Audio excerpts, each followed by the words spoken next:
Have you ever thought about how many names you scratch out of your address book each year? It could be as many as 1/5 of them, and then you write in new ones. That's a lot of goodbyes and hellos. Where does all of this leave you? What happens when you break relationships? And can you start new ones? The stories on this program are about commitment. We'll see how two shoelaces need each other. We'll also see a family committed to fighting for the life of one of its members. But first, a pesky little insect that survived for ages because of its commitment.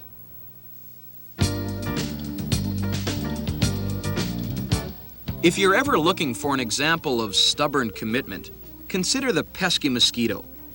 Here's a tiny insect, only about 1/2 centimeter long, that insists on chasing down prey 400 times its size. And not just to sit down and bum a free ride either. It actually goes so far as to provoke its victim to anger by stabbing it, sucking its blood, and then flying away happily to raise more pests of its kind. The little gaffer begins life when it rains. The mother has laid up to 1,000 eggs, maybe in a hollow in the ground where water once collected. When it rains again, the egg hatches in the water. The little pest comes out as a wriggler. That's what it's called, and that's what it does.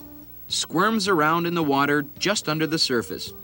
It has an air tube that it sticks up like a snorkel. Eventually, it goes on to the pupa stage, where it breaks out of its shell and flies away. And in a couple of days, the agony begins for us. The mosquito spends its life within about 1.5 kilometers of its hatching place. The female, who does the stinging, may have a life expectancy of only 1 month, so she has to move quickly. She expects to lay about 3,000 eggs in her lifetime, and she needs blood before she can do it. Once those wings get moving, they beat at about 1,000 times per second. The high whining tone, so annoying to humans, attracts a male partner for her. She has compound eyes, which means there are many of them, and they almost cover her head. They are always open, even when she sleeps, and they detect movement easily. She hears and smells with the 2 antennae in front, using them to track down her victims by smelling them out and sensing their body warmth. Once she lands on you, she hangs on with the claws in her legs. She stabs through your skin with her needle mouth, looking for blood. And when she finds it, she keeps adding saliva to keep it from clotting. After all, it's important to hurry. The saliva starts an allergic reaction in most people and causes the itchy welt. When she's almost bursting with your blood, which may be 1.5 times her own weight, she flies away. If you've missed swatting her, that is. Her persistence has paid off. She is committed to staying alive, laying more eggs, raising more young. If you ever catch yourself wishing that some spring there will be no mosquitoes, that they'll all die out, forget it. With the kind of commitment mosquitoes have, they'll be around for a long time to come. That kind of dedication makes me itch all over. We'll be back with more stories.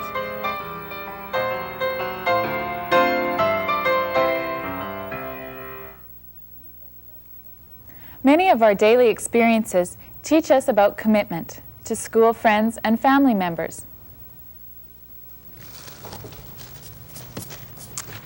Finally, Laura, I've been waiting for you. I still don't understand how it can take you 30 minutes to walk 2 blocks from school. It's not the walking, Mom. Is there anything to eat? First, I'd like you to come here so I can try this pattern on you. And Susie dropped it off today. She said the other girls are having theirs made by a dressmaker. We can't afford that, so I'll try it. What do you think of it? Oh, it's frumpy. Then Myrna always did have dreadful taste. Oh, well, I'm not going to wear it after the wedding anyway. I thought you and your cousin Myrna always got along very well. Isn't that the reason why she asked you to be her bridesmaid? I don't understand how Myrna could marry Bert. I mean, where are they going to live?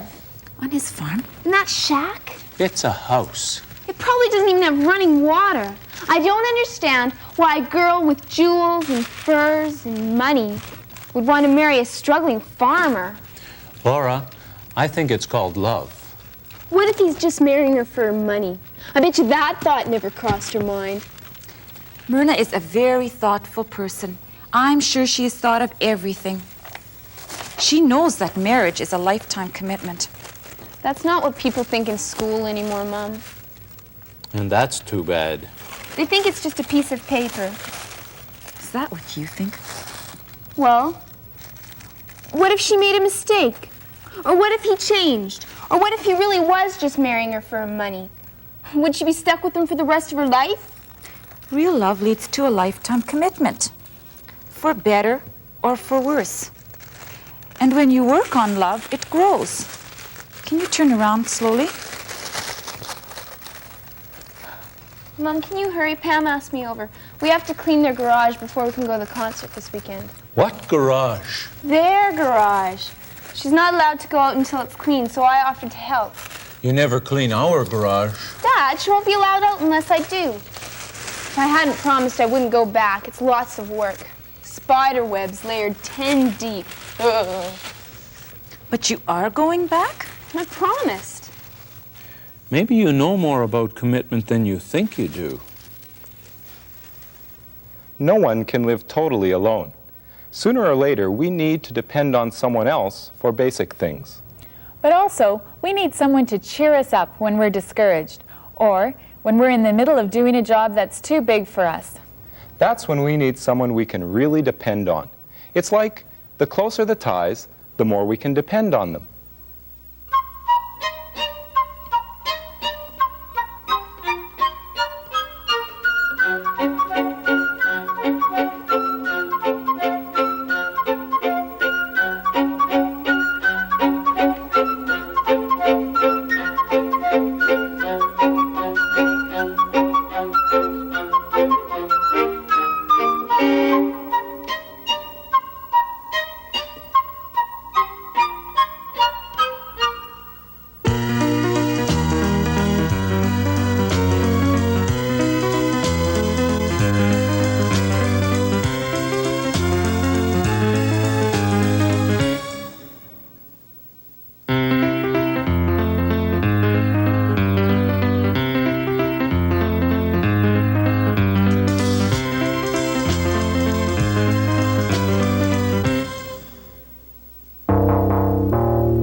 The stories we tell here on The Third Story remind you of something you'd like to share with someone. Why don't you write us and tell us about it? We'll give you our address later on in the program and tell you about the Third Story Survival Kit you can get free. We'll be back with more. Don't go away.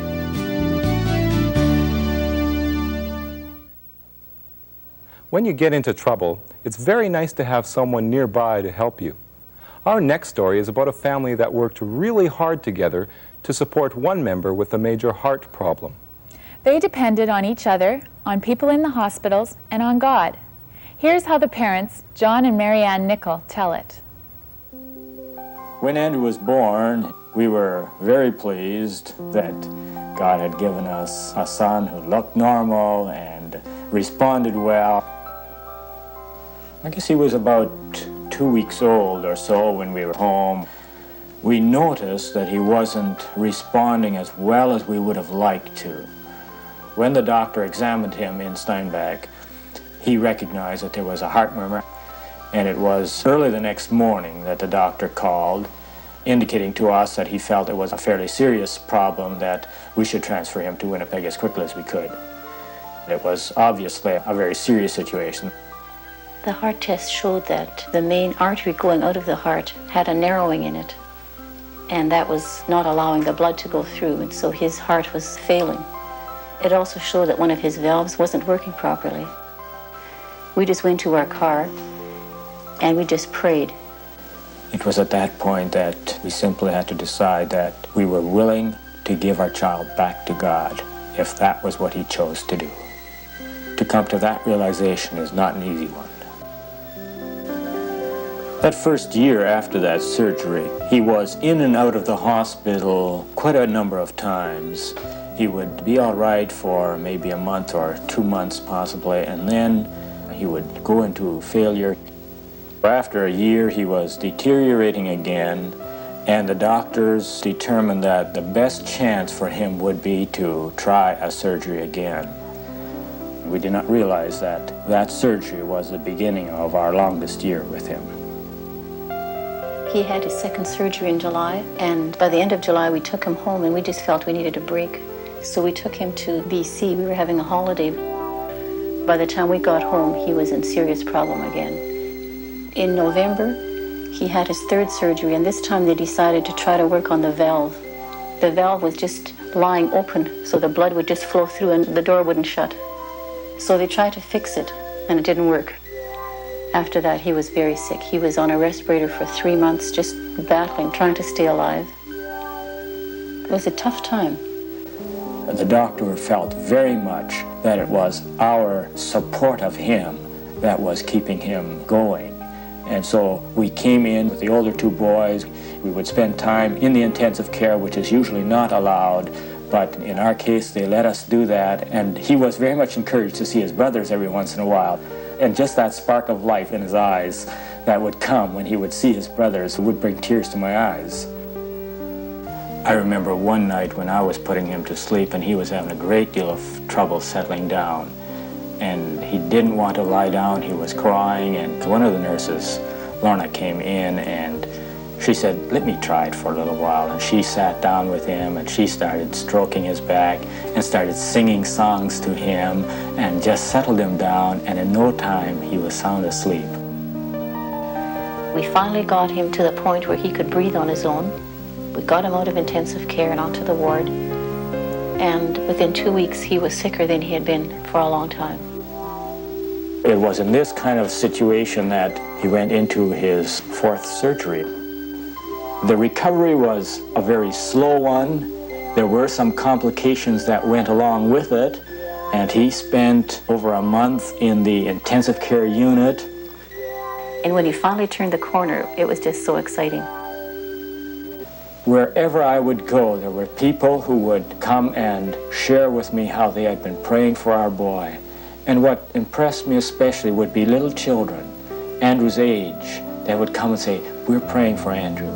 And the greatest joy we had was when he was able to come back and to show a person that God had spared his life in answer to the people's prayers. It was exciting to see him just zoom ahead. Everything went with leaps and bounds. By Christmas, he was a good 2.5 years old, and one day, without warning, he started having some symptoms again, which he had had when he was little. And I know my heart just sank, and I thought, don't tell me, something's wrong again. He was failing very rapidly, And it was a very critical situation again where they decided against all odds to go back in. They were, with the surgery, able to resolve the problem, put in a new valve, and recovery at this point was much more rapid than in the previous surgery. And so for the next few years, he just grew. A year ago, he started grade 1, and we could tell. He started not wanting to go to school. He didn't want to go for recess. He didn't want to walk the long way around to school because he was too tired. It moved very quickly.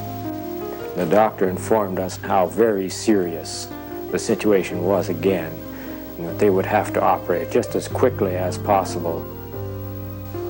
Just the night before surgery, he and I were sitting on the bed and talking a little bit about that, and he asked me, "Do you think, Dad, that I'll be going to heaven tomorrow?" And it was just a very special time to be able to share with him that very real possibility, but that there was nothing to fear. If that was what was going to happen this time, he had nothing to fear, but only something to look forward to. On one of the checkups, as the doctor was coming into the room after his surgery, the chief heart specialist said, oh, I hear something. There's just something not right in there. We're going to have to do another test. And when the doctor came to the room, he said to me, "Could you please come to my office?" And I said, "That always means bad news, doesn't it?" He said, "Yes, it does." He told me then that they had found out that there was a leak. Well, my heart was heavy when I phoned home to let John know about the latest events. The hard part the next day was telling Andrew about it, and how was he going to accept this news? So the next morning, I gave him his bath and I said to him, "Andrew, how do you think the tests went?" "Oh, pretty good," he said. I said, "No." He said, "Does that mean we won't get home for Christmas?" I said, "That's right."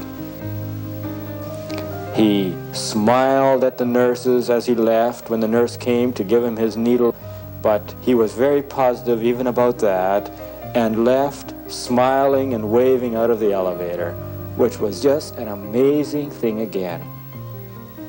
This was Andrew's 6th surgery now, and when the doctor came, he was a very tired doctor. He'd had a very difficult time trying to find exactly the place where the problem was. But he was able to locate it, put another valve in, and reported to us that Andrew was looking okay. God had just really done another miracle. And as I said in the beginning, he was a bundle from heaven, and now I've gotten him back 6 times. And so it's become more precious every time. We cannot say enough about how thrilled we are at how well Andrew is doing right now. He is just operating very normally. He is responding enthusiastically to his school activities, and we cannot thank God enough for that miracle that he has worked again and again in the life of our boy.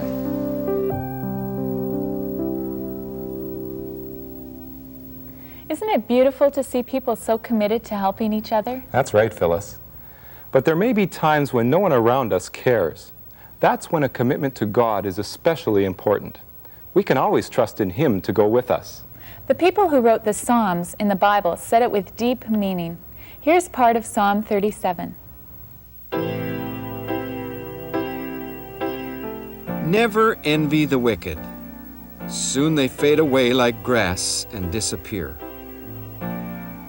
Trust in the Lord instead. Be delighted with the Lord. Commit everything you do to the Lord. Wait patiently for Him to act. Don't fret and worry, it only leads to harm. But all who humble themselves before the Lord shall be given every blessing and shall have wonderful peace. It is better to have little and be godly than to own an evil man's wealth.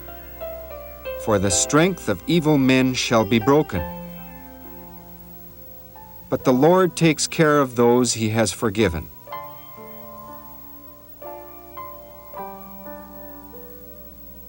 The steps of good men are directed by the Lord. He delights in each step they take. If they fall, it isn't fatal, for the Lord holds them with his hand. We'll be back with a broken kite string.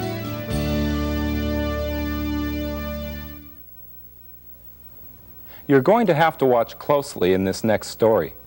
In one way, it's simple, about flying a kite. But there's more. When you think about it, to fly, a kite needs to be both free and held back. The freedom of the wind pushes it up and away, and the holding power of the string keeps it from losing itself.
To fly a kite, you need a kite, a wind, and a string.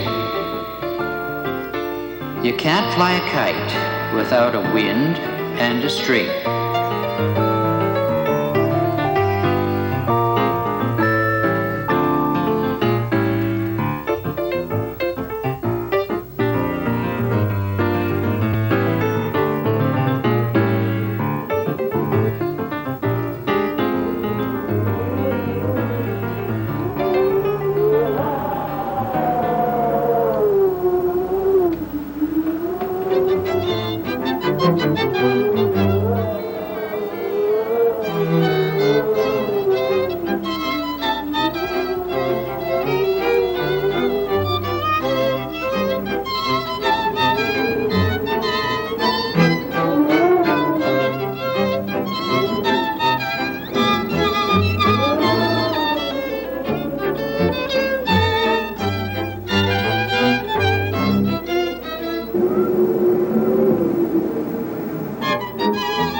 You can't fly a kite without a wind and a string. Commitment is like the kite. Total freedom without the string of commitment leads to trouble. People need each other, and we all need God. He invites us to commit our lives to Him, and when we do, He'll never leave us. Sometimes it's hard for us to know what's best to do, or we need encouragement. That's why we've prepared this third story survival kit. It has a cartoon poster with some verses on it. There's a life story of Jesus, some cards to send to your friends, and more. And it's free. You can have it by writing to The Third Story, Box 2, Station F, Winnipeg, Manitoba. That's The Third Story, Box 2, Station F, Winnipeg, Manitoba. Thank you for watching today. See you again.